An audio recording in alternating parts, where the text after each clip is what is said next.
হাঁটতে বাইরে ছিলাম 7টার দিকে। এর আগে বিগত এই ডিসেম্বর মাসে থেকে ডিসেম্বর, ফেব্রুয়ারি, জুন, আগস্ট এই 4 মাসে 4টা এই কয় মাসে মানিনি ডিসেম্বর, ফেব্রুয়ারি, জুন, আগস্ট এই কয় মাস হয়, এই কয় মাসের ভিতরে 4টা চিঠি দিছে বেনামি। মানে প্রথম চিঠিটা লেগছে আপনি করিয়া, এরপরে চিঠি লেগছে তুমি করিয়া, এরপরে লেগছে তুই করিয়া। লেগছে যে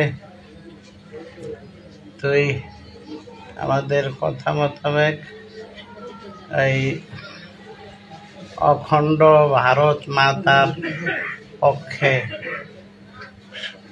মেম্বারে বসা কৌশলে কথা বলবি, কারণ পূর্ববঙ্গের ভারত ছাড়া আপন কেউ নাই। 2 নম্বরে লেগছে ইসকনের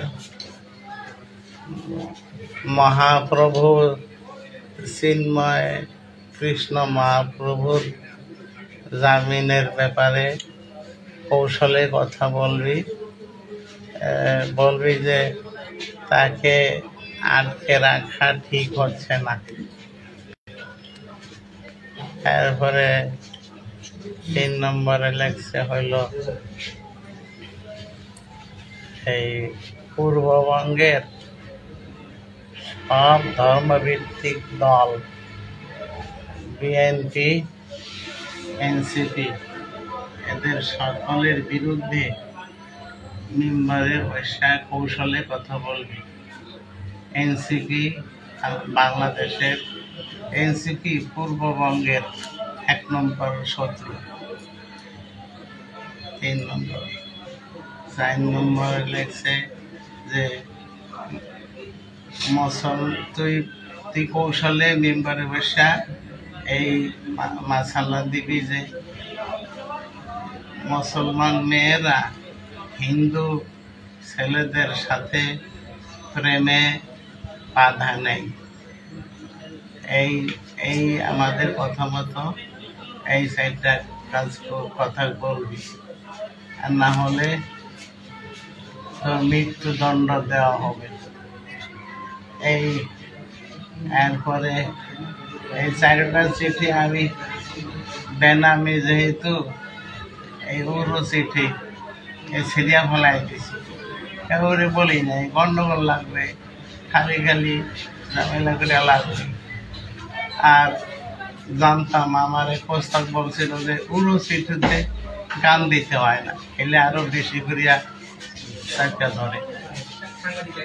এই জন্য আর এগুলি সিরিয়া ফালাই দিছে। 5 নম্বরের চিঠিটা দিছে হইল এই 25/9/25 তারিখ, 25/9/25 এই বৃহস্পতিবার ফজরের নামাজের জন্য মসজিদে আসতে লইছি। দেখি যে ঘরের আমার বারান্দার স্টিলের গেটটা বাইরে দিয়ে আটকানো, আমি খুলতে পারতেছি না। মহাজনের ফোন দিলাম যে আমার বাইরে নাও, আমি তো বাইরে দিতে পারতেছি না। এরপরে মহাজনে আসলো, বাইরের টিনের গেটটা এটাও বন্ধ।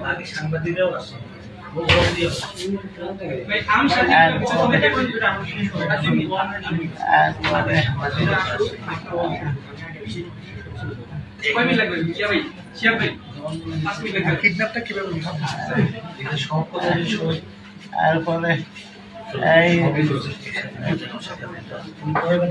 5ম চিঠিটা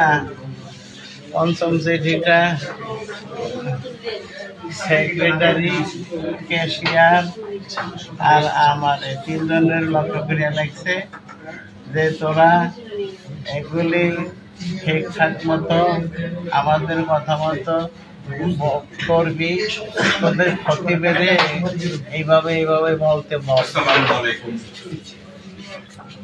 আর না হলে তোদের সবার মৃত্যুদণ্ড দেওয়া হবে এবং তোদের এই স্ত্রী মেয়ে এদের কাউরে খারাপ কথা লাগছে যে ইয়া থেকে দর্শন থেকে বাঁচাতে পারবি না।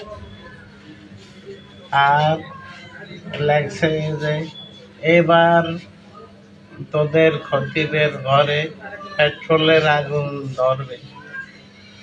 6-7 মাস আগে আমার বারান্দায় আগুন লাগছিল, তো তখন মনে করছে শর্ট সার্কিট থেকে লাগবে, অনুমান করছিলাম যে শর্ট সার্কিট থেকেই। এইটার ভিতরে লাগছে এইবার পেট্রোলের আগুন। এখন সন্দেহ হয়েছে যে এই প্রথমটা তাহলে স্বাভাবিক আগুন ছিল না। এরপরে এই 21-10 তারিখ পরশু দিন মসজিদের উত্তর পাশের জানালা দিয়া আর একটা চিঠি এই সেক্রেটারি ক্যাশিয়ার লক্ষ্য করে, আর আমার লক্ষ্য করে লাগছে যে তোরা তোরা তোরা পুরুষ না, তোরা দুইজন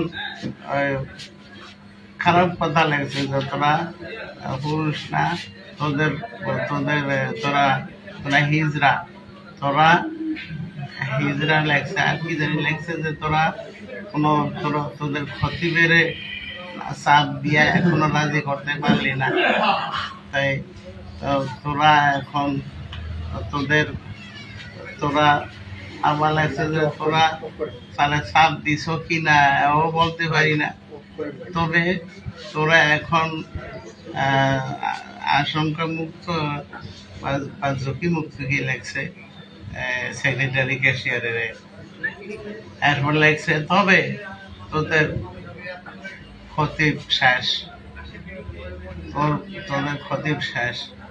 এরকম আরো বহু মৌলবাদীদেরকে এরকম ওই চিঠিগুলি লাগছে, লাগছে যে যদি কথা মানুষ তাহলে তোদের 3 জনকে 1 কোটি রুপি করে দেওয়া হবে।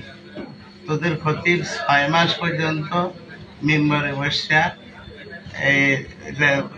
রেগুলার বলতে থাকলে 6 মাস পরে 1 কোটি রুপি করে এক একজনকে দেওয়া নিশ্চিত করা হবে। আর যদি অমান্য করস তাইলে মানে আমাকে 3 জনের মেয়ে স্ত্রী এদের ব্যাপারে খুব খারাপ কথা লাগছে যে এদেরকে আমাদের হাত থেকে বাঁচাইতে পারবি না, তোদের মৃত্যুদণ্ড দেওয়া হবে। এবং এমন কিছু কথা লাগছে এগুলি মুখে চোখ দিয়েও পড়া যায় না, এমন কথা লাগছে ভাষাই পড়াই যায় না, এমন খারাপ কথা লাগছে। এরপরে এই হলো 5ম চিঠি, এই 6ষ্ঠ চিঠিটা দিল এই 21 তারিখে পরশুদিন। এই লাগছে যে তোদের এই মত তোদের আমাদের কান্ট্রি দেখছে, আমাদের কান্ট্রি সব মৌলবাদীকে সাহায্য করে না। হ্যাঁ, আমরা সামান্য স্বার্থের বিনিময়ে তাদেরকে কোটি রুপি সাহায্য করে থাকি। এমন কত মৌলবাদী আমাদের অফার গ্রহণ করছে, ওদের এই ইমাম নামের কুকুরটা এই অফার গ্রহণ করলো না, তবে ওর জীবন দিয়ে মূল্য দিবে। এরপরে আরো কি কি লাগছে মনে নেই।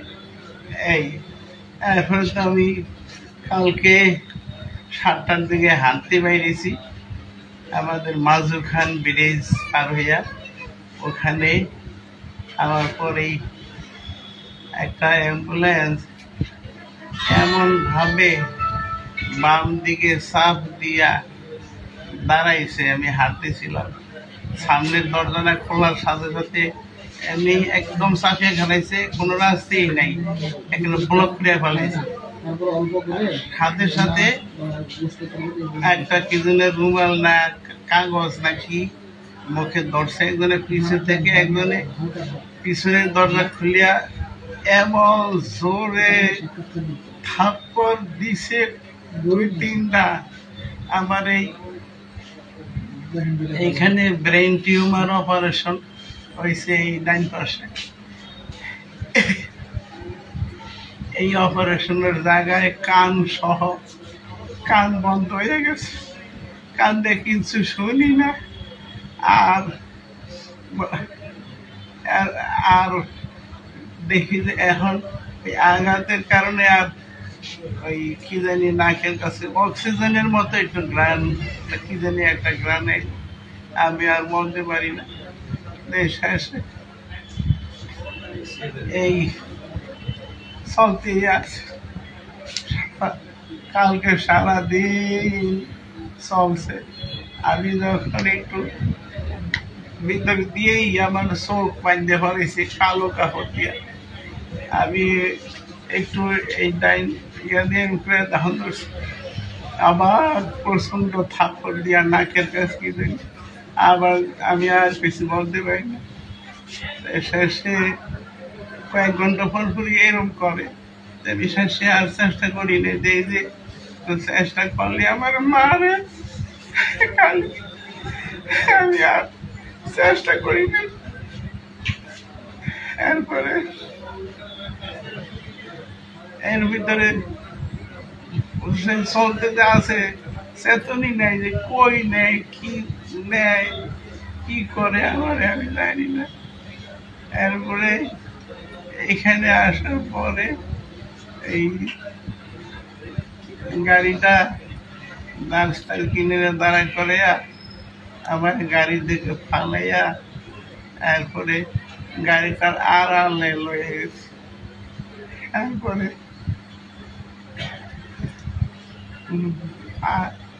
কাছের আমি অনুভব করলাম, শক্ত বান্ধাই অনুভব করলাম যে কাছের বোতলে পানি ভরিয়া তারপরে আমার এই 2টা না 2 রান অনেকবার মারছে, আমার পেটে অনেক জোরে লাথি মারছে অনেকগুলো। তারপরে উপর করিয়া আমার কোমরের উপরে বাড়াইছে,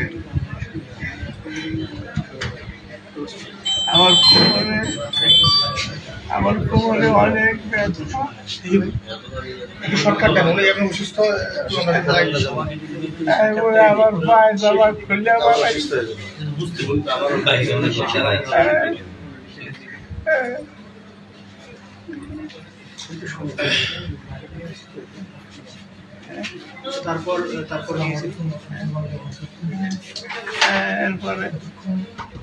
এরপরে আমাদের উপর করিয়া আমার পায়ে জামা খুলে ফেলাইছে। তারপরে খারাপ ইয়া করছে আমার সাথে, বলতে বলা যায় না।